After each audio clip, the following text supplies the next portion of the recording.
इनके मुतालिक सब जानते हैं, इनके मानने वाले, इनको वोट देने वाले, इनके साथ बड़ी बड़ी होर्डिंग बोर्ड पर तस्वीरें लगवाने वाले भी ये समझते हैं कि ये करप्ट आदमी है, ये बेईमान है, ये चोर हैं।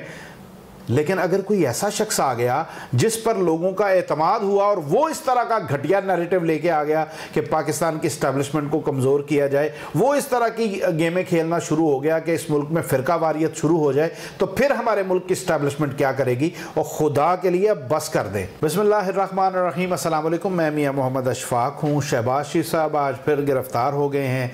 मरीम नवाज़ अपना नैरेटिव लेकर बाज़ार में आ चुकी हैं। लेकिन इस पर बात करने से पहले आज मैं ज़रा ज़िक्र करूँगा अपनी इस्टेब्लिशमेंट का, अपनी आर्मी का, अपनी अदालतों का और अपने उन साहिब इख्तियार लोगों का जो इस मुल्क को सही मानों में चला रहे हैं।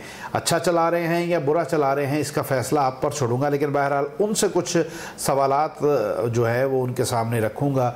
और अगर कुछ बात नागवार गुज़रे तो अब पहले ही माफ़ी मांग लेता हूँ, क्योंकि हम पर तो हर तरह का जो है वो इक़दाम किया जा सकता है।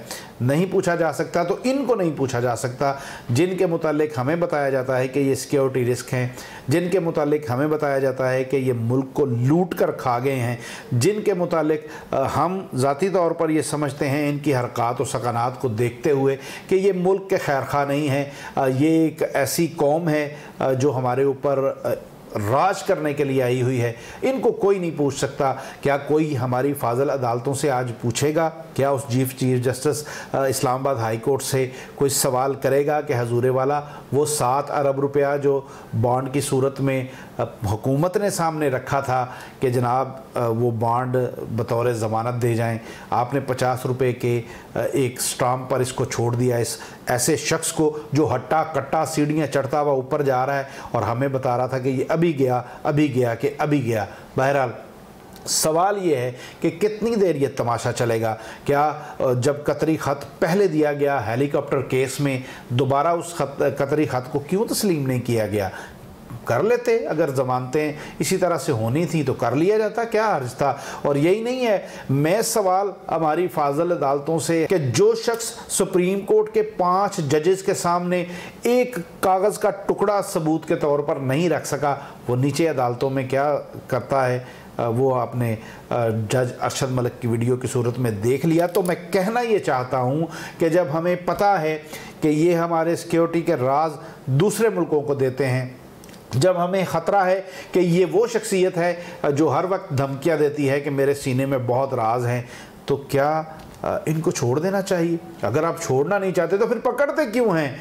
क्यों? वो एक फ़िल्म थी जो जियो ने बनाई थी और सिर्फ इस्लाम को के तशख़्ख़ुस को ख़राब करने के हवाले से, पता नहीं बोल नाम था, क्या नाम था, उसमें वो डायलॉग था, जब खिला नहीं सकते तो फिर पैदा क्यों करते हो? तो मेरा भी सवाल ये है कि जब इनको पकड़ नहीं सकते, सज़ा नहीं दे सकते, तो फिर इनके ख़िलाफ़ केस क्यों बनाते हो? करने दो इनको, हमारे ऊपर हुकूमत, हम बैठे हुए हैं, हम मज़लूम हैं, हम महकूम हैं या हम अयाशी में हैं, हमें हमारे हाल पर छोड़ दो। हमें ये जो आस दिलाते हो, हमें ये जो उम्मीद दिलाते हो कि अब एहतसाब हो रहा है, अब एहतसाब हो रहा है, और फिर हमें पता भी नहीं चलता और ये मुल्क से बाहर चले जाते हैं और बाद में आप अपने सर पर हाथ रख कर पछताते हैं, वजाहती बयान जारी करते हैं, ऐसे मुलाकात नहीं हुई, वैसे क्यों? एक करप्ट तरीन आदमी जो अदालतों में अपनी सफाई पेश नहीं कर सका, अब मुझे नहीं पता ये सच है या झूठ है, मीडिया पर एंकर बता रहे हैं कि हमारी इस्टेब्लिशमेंट के कुछ लोग जाके जेल में उनसे स्पेशल मुलाकात करके आए थे। आज साबर शाकर ने शो में कहा है कि जनाब नवाज शरीफ साहब ने कहा था कि पहले मैं ख़ुद डील करूँगा, मुझे ख़ुद बताओ कि कौन डील कर रहा है और क्या कह रहा है, मैं ख़ुद 1 to 1 करूँगा। तो क्यों ये ज़रूरतें क्यों पेश आईं?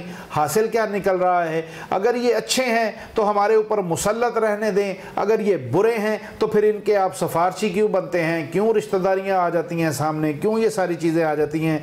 मैं खुदा के लिए आपसे गुजारिश करूँगा कि अब ये सिलसिला बंद होना चाहिए, अब ये रुक जाना चाहिए, क्योंकि अगर यही निज़ाम चलता रहा, आज ये करप्ट हैं, इनके मानने वाले, इनको वोट देने वाले, इनके ऊपर जान निसार करने वाले भी कहते हैं ये करप्ट है, लेकिन बस मोहब्बत है, इनके पीछे चल रहे हैं। लेकिन कल को कोई एक ऐसा शख्स आ गया जिसके मानने वाले उसे करप्ट नहीं समझते, उसे निजात दहिंदा समझते हैं, और उसने ऐसा नैरेटिव दे दिया जिस नैरेटिव में हमारे कौमी सलामती के इदारों को इस तरह से मिलान किया गया, इस तरह से उनकी तौहीन की गई, हमारी अदालतों से जो है वो इस तरह के बयानात दिए गए कि बंदा कहता है कि हमारी अदालतें, शायद आज का बयान मरियम नवाज़ कह रही हैं कि मफलूज हो चुकी हैं हमारी अदालतें और कोई एक चीफ जस्टिस आएगा जो इन अदालतों को आज़ाद करवाएगा। तो ऐसा नैरेटिव किसी ऐसे शख्स ने बना दिया जिसके पैरोकार उसके मुतालिक कन्विंस हुए कि ये नेक आदमी है, अच्छा आदमी है, तो फिर आप क्या करेंगे? इनके मुतालिक सब जानते हैं, इनके मानने वाले, इनको वोट देने वाले, इनके साथ बड़ी बड़ी होर्डिंग बोर्ड पर तस्वीरें लगवाने वाले भी ये समझते हैं कि ये करप्ट आदमी है, ये बेईमान है, ये चोर हैं। लेकिन अगर कोई ऐसा शख्स आ गया जिस पर लोगों का एतमाद हुआ और वो इस तरह का घटिया नैरेटिव लेके आ गया कि पाकिस्तान की इस्टेब्लिशमेंट को कमज़ोर किया जाए, वो इस तरह की गेमें खेलना शुरू हो गया कि इस मुल्क में फ़िरका वारियत शुरू हो जाए, तो फिर हमारे मुल्क की इस्टेब्लिशमेंट क्या करेगी? और खुदा के लिए बस कर दें। अगर ये चोर हैं तो इनको अंदर डालें, अगर ये चोर नहीं हैं तो ज़मानतों से रिहा करें और भिजवाएं बाहर। हमें क्या एतराज़ है? हम क्या कर सकते हैं? लेकिन ये रोज़ रोज़ की किल और रोज़ रोज़ की फजूलियात ये बंद होनी चाहिए। लोग ज़रूर कन्विंस हैं कि ये चोर हैं। हाँ, मुझे उम्मीद है कि ये नस्ल तो शायद नहीं, अगली नस्ल शायद इनको वोट ना दे, लेकिन ये कन्विंस होने के बावजूद कहते हैं हमारा मुकद्दर ही यही है, हमारा मतलब हम ये तसव्वुर ही नहीं कर सकते कि हमारे ऊपर भी कोई ईमानदार आ सकता है। और जो ईमानदार आया है उस ईमानदार के साथ खुद चोर ऐसे मिले हुए हैं कि उन्होंने चीनी स्कैंडल हो, अद्वियात स्कैंडल हो, दूसरा स्कैंडल हो, सब मामलात में अदालतों से भी वो रिलीफ ले रहे हैं, नैब भी उनको नहीं पूछ रही। तो वो इदारे जो देख रहे हैं सारी चीज़ों को और वो वक्त आने पे एक हल्का सा तुनका मारते हैं, खिंच लगाते हैं, और वो मुकम्मल तौर पर इस मुल्क को इन सारे बदबख्तों से निजात क्यों नहीं दिलाते? जमहूरियत पब्लिक को नहीं चाहिए, पब्लिक को रिलीफ चाहिए। अगर मिल रहा है तो सत बिस्मिल्लाह, अगर नहीं मिल रहा तो फिर ये क्या निज़ाम और क्या सारा कुछ। तो बहरहाल खुदा के लिए आपसे गुजारिश है कि अब ये सिलसिला बंद होना चाहिए। और डर भी है कि अब मुझे कहीं मतलब हाँ, इससे ज़्यादा कुछ नहीं कहूँगा। आप जो राय रखते हैं कमेंट सेक्शन में उसका इजहार ज़रूर कीजिएगा। अब तक के लिए इतना ही। अपनी तन्हाइयों, अपनी महफ़िलों और अपनी दुआओं में हम सबको याद रखिएगा। अल्लाह हाफ़िज़।